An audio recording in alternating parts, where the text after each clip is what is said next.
If you want to learn how to play Mr. PC or really any minor blues, this video is for you. Hey there and welcome back to another video. This is episode 2 in my new series called How to Actually Learn a Song. I think that's the name of the series anyway. In this episode, I'm going to be talking about Mr. PC, the John Coltrane composition, but really I'm talking about a minor blues in general. I'm just using Mr. PC as the vehicle. The good news is for you, I'm going to break it down, make it really simple, easy to digest, and I'm going to give you a bunch of different ways to improvise over it. So even if you're not at the level where you're going through chord changes yet and you just want one simple idea to play through the song, I'm going to break it down to show you how to do exactly that. I'm also going to give you some more advanced concepts if you are already at that stage, or if you go through the more beginner stages and keep building it up, I'm going to give you some more information about that as well. In a second, I'm going to be diving inside of a worksheet that I created, and I'm going to be giving that to you completely free so you can download it and have it on your own device. The only thing you need to do to get that is go to davepollack.com/MrPC. That's MRPC. Without any further ado, I'm now going to jump inside the worksheet so you can follow along here on the screen, but make sure you download it so you have it for yourself as well. Here we go. All right, here we go. We're inside of the worksheet. How to Actually Learn a Song, episode 2, Mr. PC. So I'm going to be looking at the C instruments sheet here because it's always good to talk in concert pitch. I don't know exactly what instrument you're playing, so understand that if you're playing a transposing instrument like alto sax, tenor sax, something like that, you're going to have to make sure you look at your sheet for your instrument and your key. Good thing is I included, when you go to that link, davepollack.com/MrPC, there's downloads for C instruments, treble clef, C instruments, bass clef, E flat and B flat instruments, so you can download any of those that you need. So the first thing here I have is just the melody. The melody is so incredibly important when playing any song, but especially when you get into these blueses, whether it's a major or minor blues, because the chord changes are relatively the same. You know, a 12-bar blues is a 12-bar blues is a 12-bar blues. Sure, there's some variations, but if somebody says, let's play an F blues, people go, all right, which melody? Billy's Bounce. Now's the time. You know what I mean? So it's like, make sure you actually learn the melody of the song that you're trying to learn. And don't just say, well, I'll just learn the changes only. Learn the melody as well. So this is a concert C minor blues. If you haven't heard John Coltrane playing it, that's first and foremost. I didn't write this song. I don't claim to have written the song. I just put my name on this because this is the worksheet that I created. He wrote the song. Don't listen to me play it before listening to him, okay? So that's first off. If you've never heard Coltrane play this tune, pause the video right now. On YouTube here, just go search, or in your record collection or whatever, search for him playing it first and foremost. Okay, that's what I got to say. But when I have written down here, this is kind of the standard way people play it. This is one of those songs where sometimes some of the rhythms are slightly changed, or even some of the notes, or some people add them. This is kind of the most standard way. So what I'm going to do right now is just play through the melody for you. Just kind of pretty cleanly play through it so you can hear exactly what's going on. Check it out.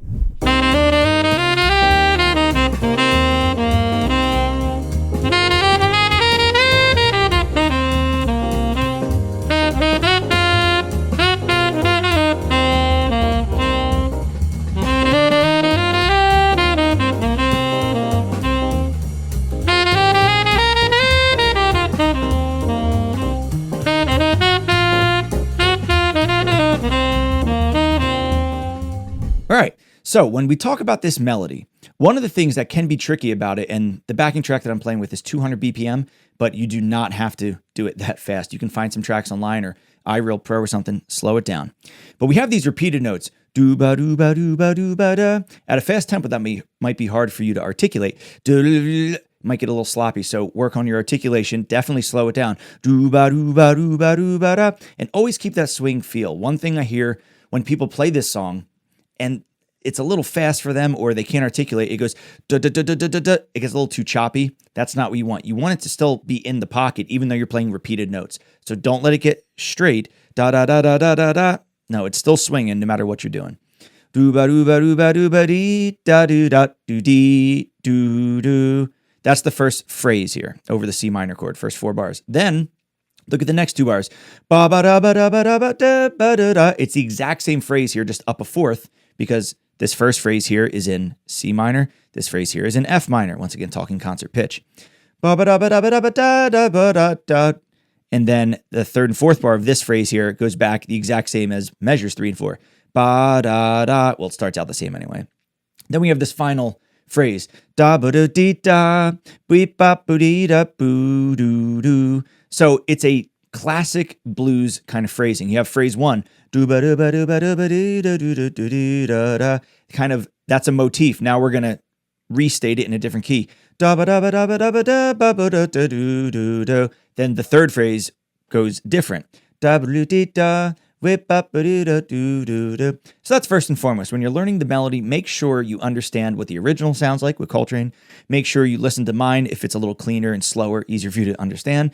But also if you're looking at the sheet music, and remember, this series, I'm not getting into specifics about learning by ear. Yes, learning the songs by ear is always going to be the best way to internalize long-term.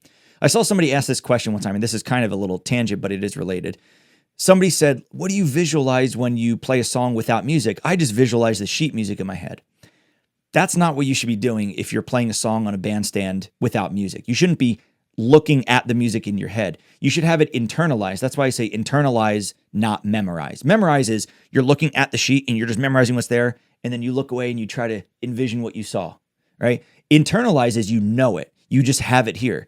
You can pre-hear the next phrase. You know what the next chord is. You know what the next melody is, whatever. Make sure you internalize it, whether you learn it from the sheet music or by ear. But remember, learning by ear is the best. But this series is, I'm going to be giving you all the melodies and everything, so you don't have to necessarily learn it by ear. When you learn the melody, you go through it. It's only 12 bars. I think you can handle it. The next step now is going to be improvising over it. I did give you the chord tones here, and I'm going to be talking about those in a second. But there's actually a step before this. Okay, and there's a bunch of other stuff here, some minor chord options I'll get to in a second, whatever. But here's I want to look right down here. Okay, the concert C minor pentatonic scale. Now I'm going to explain this, and please don't twist my words.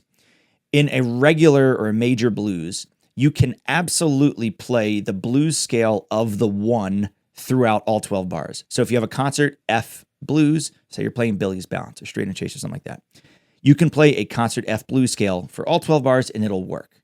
It'll work well, as long as you use all the non-note musical elements that I always talk about. Phrasing, rhythms, articulations, space, having a good sound, all that stuff.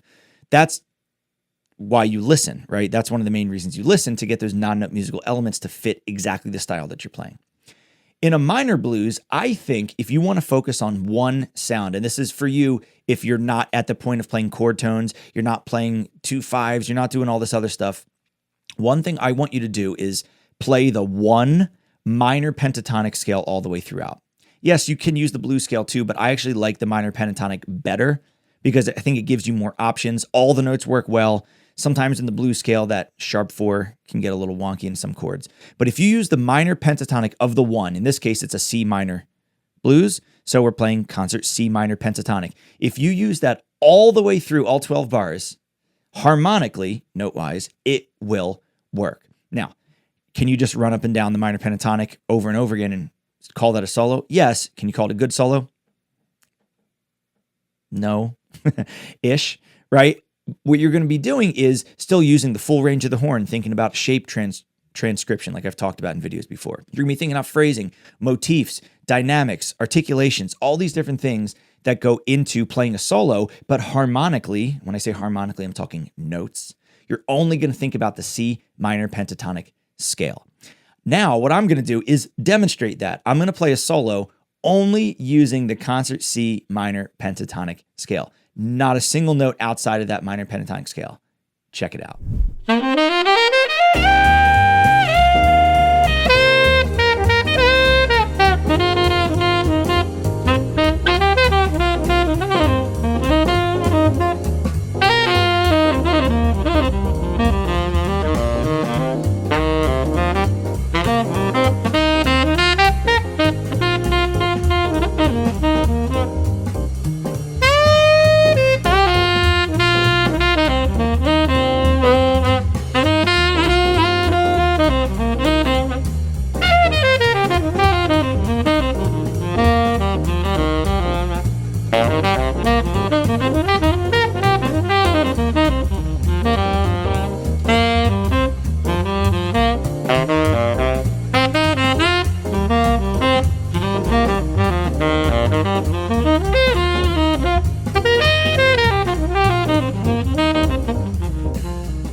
cool was that?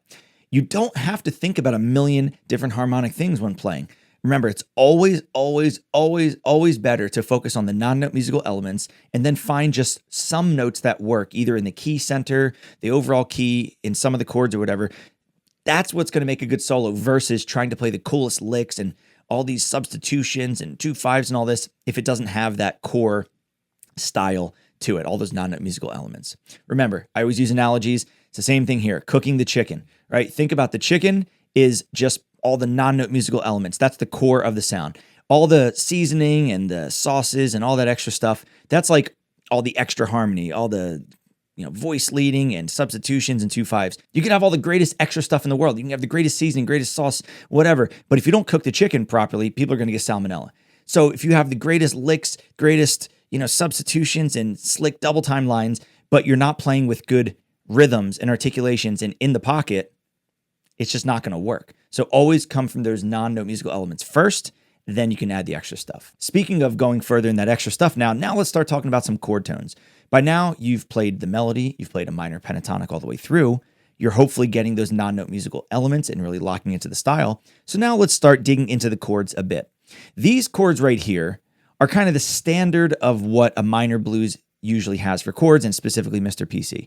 There are some other chords that people add in that I will talk about in a second, but I didn't want to write them because I didn't want to confuse you. At its core, it's written as C minor, and I'm going to tell you why I didn't write C minor 7 or something in a second, and it has to do with the minor chord options down here.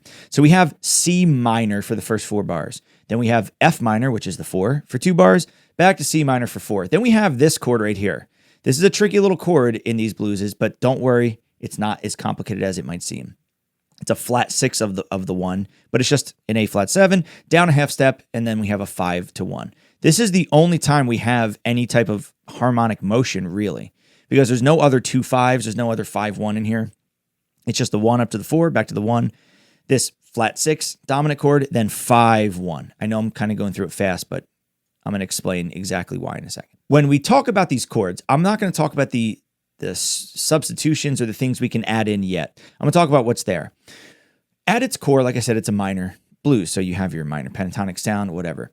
But the good thing about a minor blues, when you're sitting on just like a minor chord in general in a lot of songs, usually it's kind of ambiguous as to exactly what type of minor chord it is.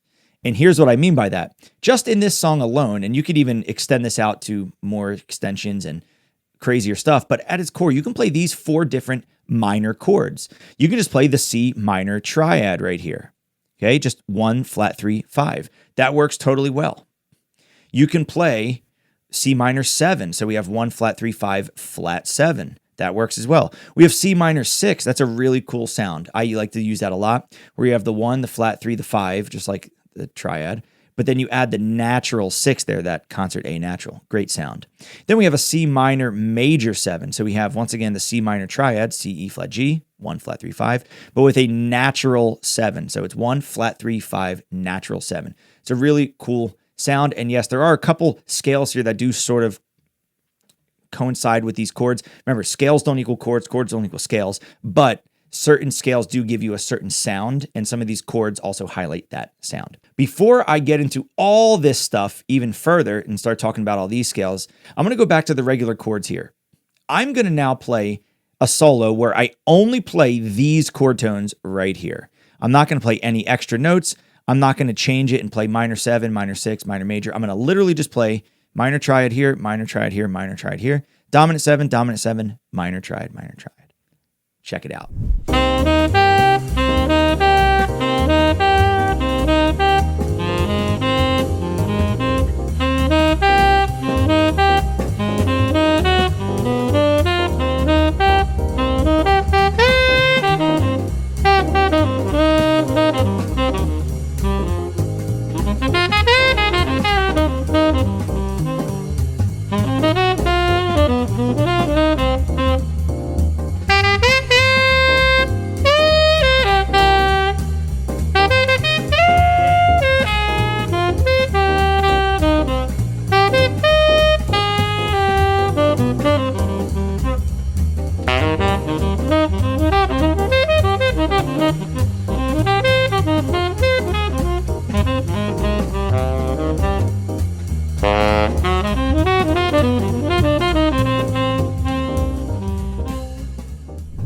to ask you a question. What solo did you enjoy more? And remember, that's subjective. You can answer whatever way you want.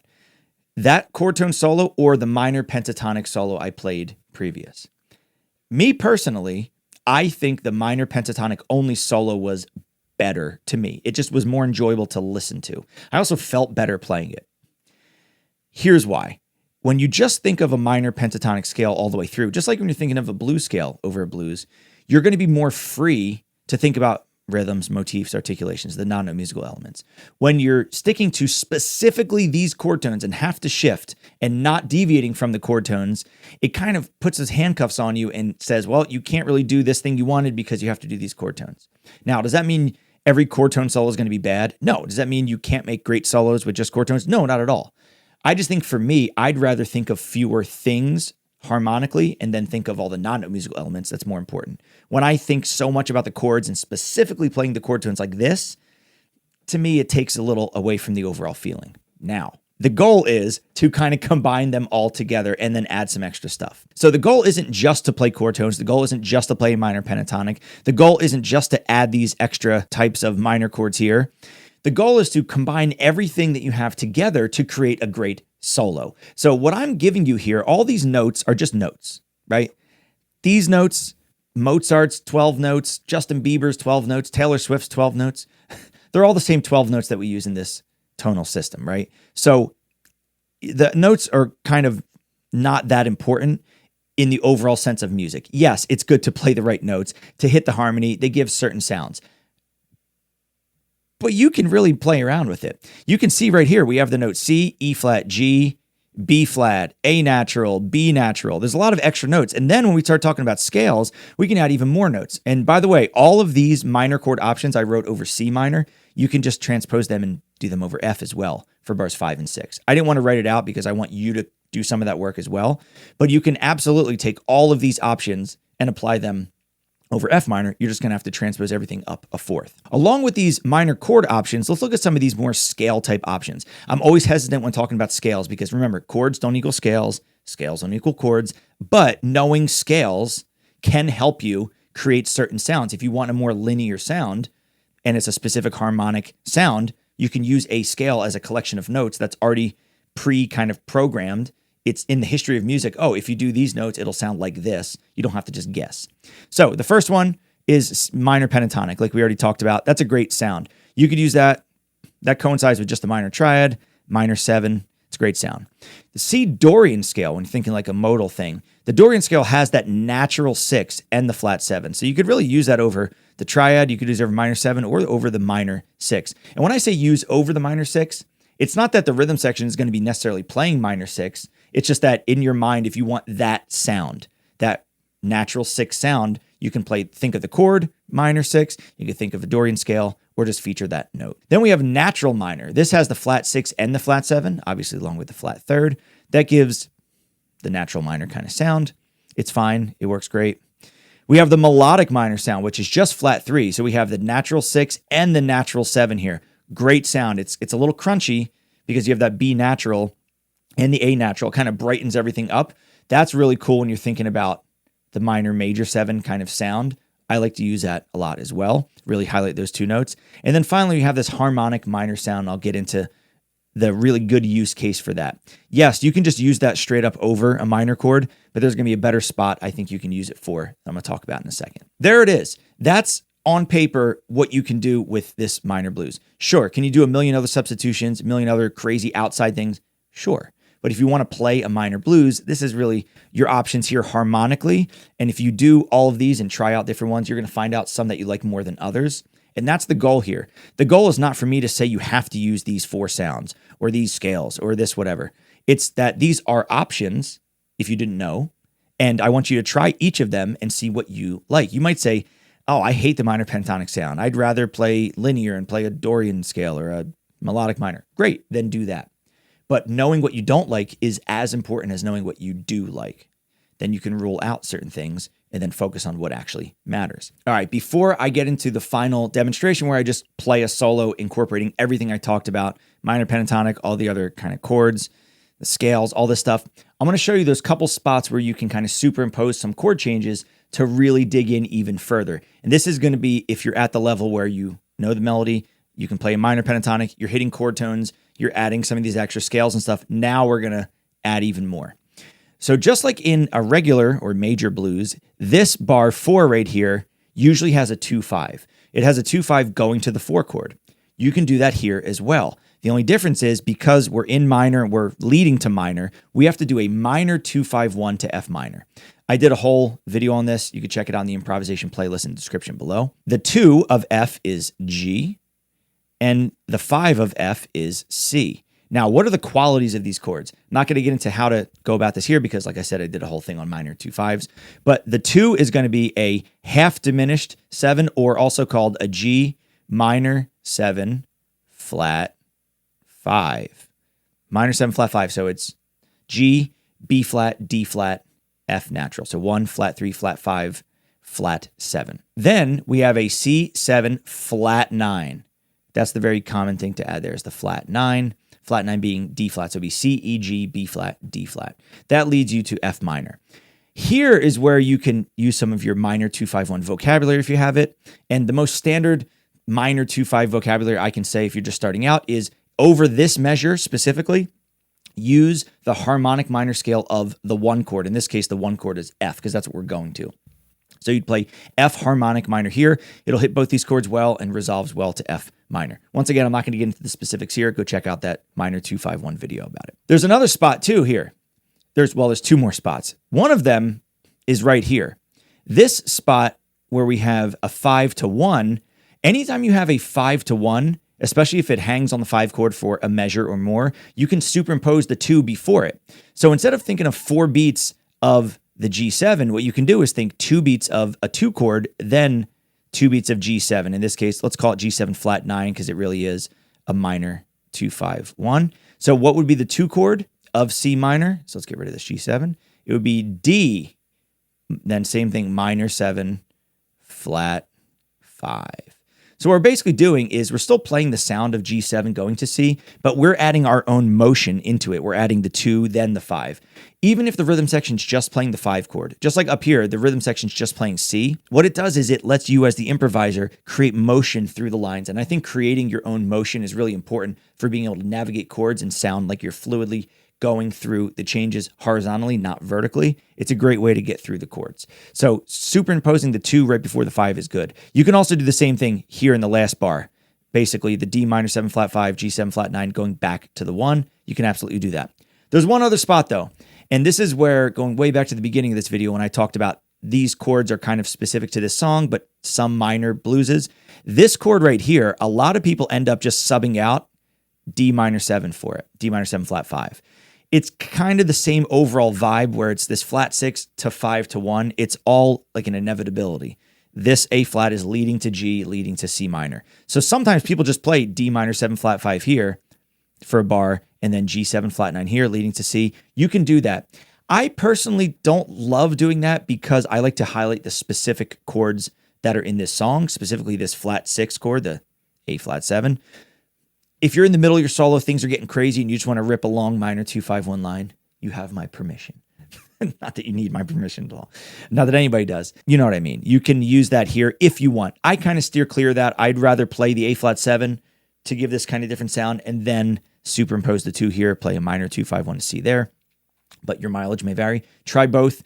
Play it over the track. Record yourself. See if you like it. If you like it, great. If you don't, throw it away. All right, like I said before, now finally I'm going to demonstrate just soloing over Mr. PC. You're going to hear me play the melody. You're going to hear me use the minor pentatonic. You're going to hear me use chord tones. You're going to hear me use those minor chord options. You're going to hear me play some of those scales that I wrote, and you're going to hear me superimpose some of those chords in, those 2 5s to get through the changes. You're also going to hear some altissimo and some outside stuff as well. I'm kind of throwing it all together for you here in a performance for you. Hope you enjoy it. Check it out.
that's how to actually learn how to play Mr. PC.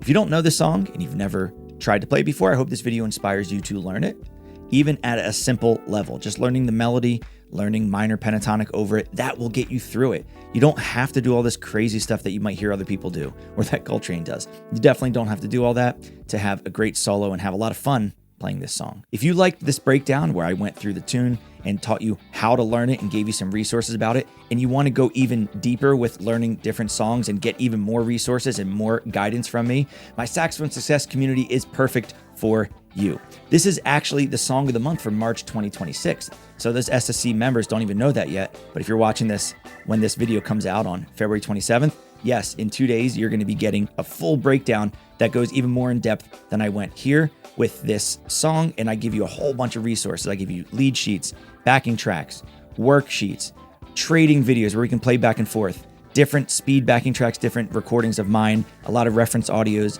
It's a really great thing. Each and every month, I'm adding new songs in the month. And each and every month, I'm also adding exclusive masterclasses. We do live masterclasses. I do pre-recorded masterclasses. We have guest masterclass presenters. We do challenges of the month that relate to the masterclass or the song of the month. And the most important thing inside the Saxophone Success Community is the community itself. These members are absolutely amazing. If you're a Saxophone Success Community member and you're watching this, know that I love all of you. It's so much fun. You know how much I love SSC. I have so much fun each and every month inside the live Q&As and in the community, asking questions, answering questions, giving you feedback and personalized critiques on your recordings. It's so much fun. I highly recommend you all check it out. There's a 30-day free trial. You get full access to it for 30 days. You can get all of these Song of the Month breakdowns. For the last 2.5 years, I did one every single month. 2.5 years of masterclasses. You can jump in the community, ask questions, get personalized feedback, jump on the live Q&A. And guess what? Within 30 days, if you did all that and you feel like, you know what, this just isn't for me, that's okay. I don't want you to be in there if it's not for you. That's why I'm giving you 30-day free trial, so you don't have to guess what it's like. You don't have to email me and say, well, how many songs do you do? What kind of songs? You can literally get in there and do it, and you don't have to pay me a single penny in that first 30-day free trial. No questions asked, risk-free. You get out of it if you don't want to be there. Highly recommend you check it out. DavePollack.com/SSC. I'll also put that link in the description at the top for you and in the pinned comment to make it easier for you to get there. If there are some other songs you want to see me break down here in this series, please let me know in the comments below. I would love to actually teach you songs that you want to learn, so definitely let me know. Thank you so much for watching and for your time as always, and I'll see you in the next video.